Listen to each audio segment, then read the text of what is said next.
to continue with the 16 attributes of the Four Truths. We talked about impermanence, and we talked about dukkha, which is commonly translated as suffering, but that's a very bad translation. And then the third attribute is empty. And the syllogism that goes with it is the five aggregates are empty because they are not a permanent, unitary, independent self. Okay? So here, this is according to a view that's in common with all the different tenet systems. You know, the Prasangika alone would define emptiness different as the lack of inherent existence. But here, because it's something in common with all the tenet systems, it's the lack that the aggregates, you know, are empty of being a permanent, partless, or permanent, unitary, independent self. Okay? So that kind of self is the one that was asserted as the Atman by the non-Buddhists at the time that the Buddha lived. And it very closely resembles the idea of a soul, you know, that exists in Christianity and other religions, okay? That there's some, you know, permanent, unitary, independent soul, yeah? It can also be used to, the arguments against there being that kind of self or soul can also be used to disprove a creator, you know, because a creator would be permanent and unitary and independent. So now we have to look at what those three qualities mean. Okay, so permanent means, as we figured out before, not changing moment to moment. So something that is permanent, yeah, it can't change. It means that it's not produced by causes and it doesn't produce an effect. Okay? Now that alone, if the person were permanent like that, then we couldn't do anything because we'd be frozen. You know, we would not be able to have any effects. We could not change. But every single thing we do, we're changing. Every single moment in time, we're changing. So a permanent kind of thing that is the person just doesn't work, okay? Partless or unitary means something that's monolithic, yeah? It doesn't depend on different parts, you know? But the self, okay, the self does depend on the body, it depends on the mind. It's, you know, it is designated independence on a collection of different parts. But this kind of independent self, this kind of unitary self is just one thing. No parts. Okay? And then independent has different meanings in different situations. Here, usually independent means independent of causes and conditions. So again, not arising due to causes and conditions, not producing, you know, any kind of effect. Sometimes independent here is glossed to mean independent of the aggregates. So some kind of person that's independent of the aggregates. But something that's independent of causes and conditions would be independent of the aggregates because the aggregates are dependent on causes and conditions and they change all the time. So it kind of boils down to the same thing, okay? So then take those three qualities and think of, you know, did you grow up, because this is an acquired view. This one is not an innate one. It's one that's learned by incorrect philosophies and psychologies. So did you learn at some time as a child, you know, or as an adult, that there's something that is just permanently who you are, permanently, unchangingly, lasts forever, no parts, no causes, no effects, independent from your body and mind. That is just who you are. Did you learn that kind of idea as a kid? Yeah? So that's this one. That's this one. Okay? So it's an acquired afflictive view, meaning that it's something that we learn through wrong philosophies or ideologies. Okay? And so if you hold that kind of image of a permanent self, yeah, if you really hold that and you want to be consistent with holding that, then it doesn't work because you can't change, and we are changing, so our experience disproves it. But, on a soteriological level, it means we could never become liberated, because something that's a permanent self can never change, can never be liberated. That's it. Yeah? Always polluted, always stuck in samsara. That's it. Okay? You have to say that if you're going to be consistent with having a permanent self. Okay? So it's an interesting thing to look at, because many of us learned that kind of thing when we were children. And similarly, we may have learned about a creator who is permanent, monolithic, doesn't depend on causes and conditions. Okay? Yeah?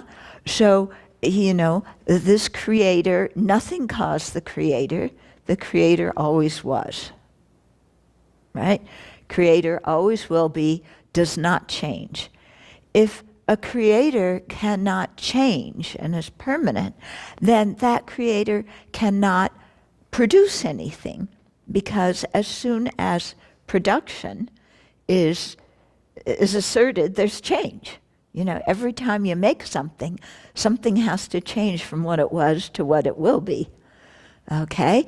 And even if it's, when you make a table, the wood is changing from, just being wood to being a table. But the person who's making it, the creator of the table, the person who's making it, also has to change, because they have to do things to make this thing come into being.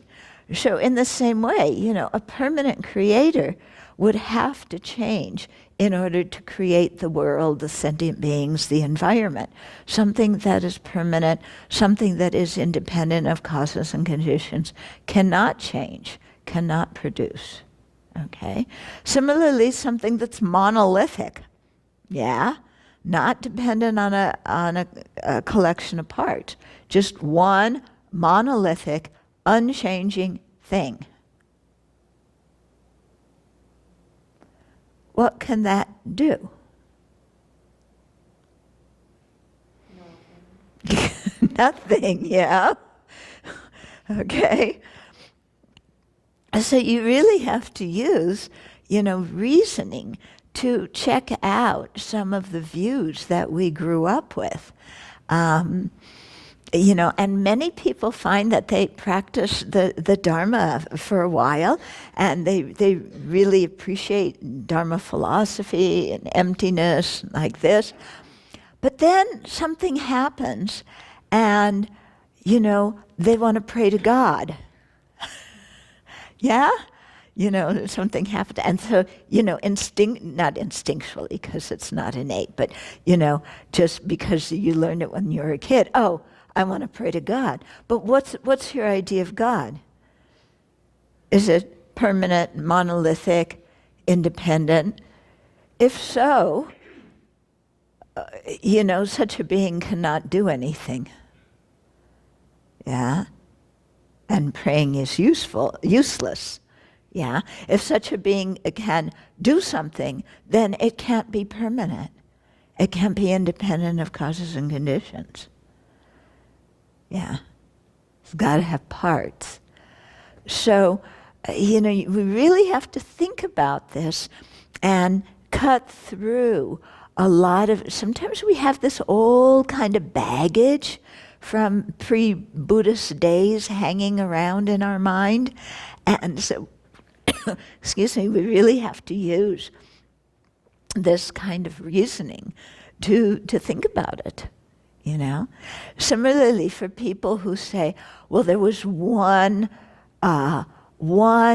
unitary substance, you know, like unitary cosmic substance out of which everything was created. Well, if it's one thing and it's unitary, then it can't have parts that become different objects. Okay? If it's permanent, it can't change to become different things. Yeah. So, you know, it's so interesting. You know, most societies have some idea of, you know, some permanent something that is beyond everything, but yet also creates. But when you use reasoning, you can't prove that kind of thing. In fact, you prove the opposite. Okay? Sometimes we get the idea, those of us who were studying with Geshe Topke this summer, when he was refuting some of the non-Buddhist schools in chapter 9 through 12 of the Aryadevas 400. You know, some of the schools have this view that, like, the self, you know, is basically permanent, but part of it is impermanent. Yeah. And if we look, sometimes we think that way. You know, yes, there's a permanent soul that's really me, that's eternal, that never changes.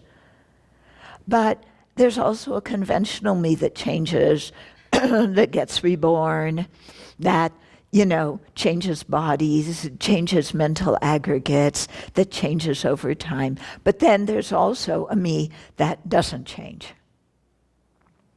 Yeah. And Aryadeva really refuted that, because how can something be permanent and impermanent at the same time? Because those things are mutually exclusive, they're contradictory. Something cannot be both. Yeah. So you can't say, okay, yes, there's this eternal, permanent soul that's really me. And on a conventional level, everything changes, about me changes. Okay? So, so there's a lot in this particular one to think about and to really search our own mind in terms of, you know, what did we believe? What were we taught as children? Because sometimes those things that we learned as kids, you know, they kind of linger on in one way or another. Yeah? And is such a thing possible? So this is just one of those kind of lingering beliefs, you know. Another one may be that, you know, this creator or something gives rewards and punishments.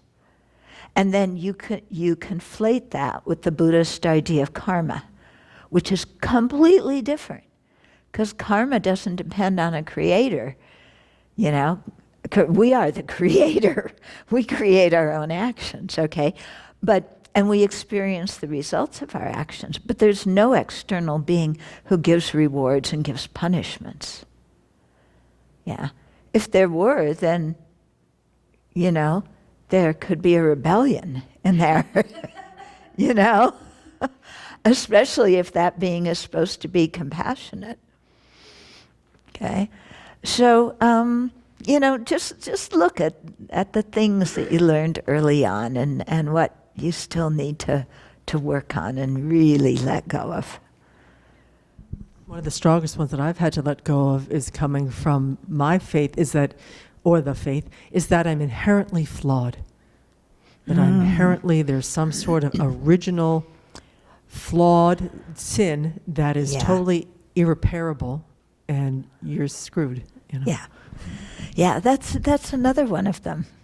Yeah, isn't it? You know, original sin. what did I do? you know, you know, I was created flawed, or I inherited flaw. I inherited wrongness genetically. You know, after this Apple fiasco, you know, then it was implanted in the genes, and you know, just because I'm a product of all these ancestors going back to the two original ones, they got flawed, so I inherited it genetically. You know, if you believe that kind of thing, then you're asserting the body and the mind are completely the same. Yeah. Or that your mind was produced by your parents' mind. And like I say, then they really lost their mind when they they had us. Okay? So yeah, very interesting. Take out these things and really look at them. It can be quite liberating. Yeah? Also, when I first met the Dharma, and I heard a little bit about Buddha nature and like a storehouse consciousness through the Chinese tradition, I actually thought those things were permanent, unitarian, independent, and it was very comforting for the mind. Yeah. It took many years for me to see, oh, I've completely misunderstood. Right. Yeah. And that's very common to see, you know, the idea of a foundation consciousness or storehouse consciousness as like a soul. And in fact, the Buddha says sometimes that he taught that for people who like that kind of idea of a soul, as a way that they could kind of hold on to a little, they would be attracted to that idea. You know, but then as they progress, they would learn that, you know, a foundation consciousness couldn't be permanent. Yeah. But it's interesting, isn't it, this idea of, you know, there's something permanent. Yeah.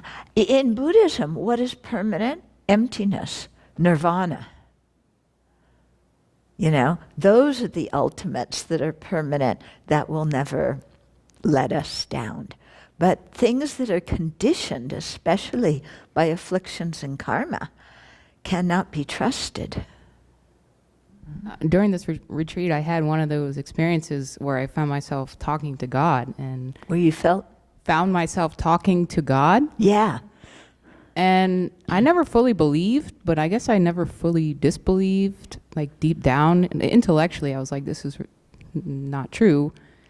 But it sort of came out, and I had no idea it was there. So it's like buried deep, and it hides. Mm-hmm. So you really gotta like just open up and see what comes out. Yeah. And I think one way you can really get at those deep underlying beliefs is think about your death. What's gonna go through your mind? You know, are you suddenly gonna start praying? Because I think a lot of people might. Yeah. But yeah, I was just shocked that it was in there, and I had no knowledge of it. Yeah. Yeah, there's lots of stuff in there that we don't know about ourselves. Yeah. Okay, that's why purification, I think, is quite important. It flushes out a lot of that stuff. This is not to criticize people who believe in a creator, because for some people, that view helps them to maintain good ethical conduct. Yeah. So we don't go around, you know, criticizing other religions if they, you know, when they can benefit other people.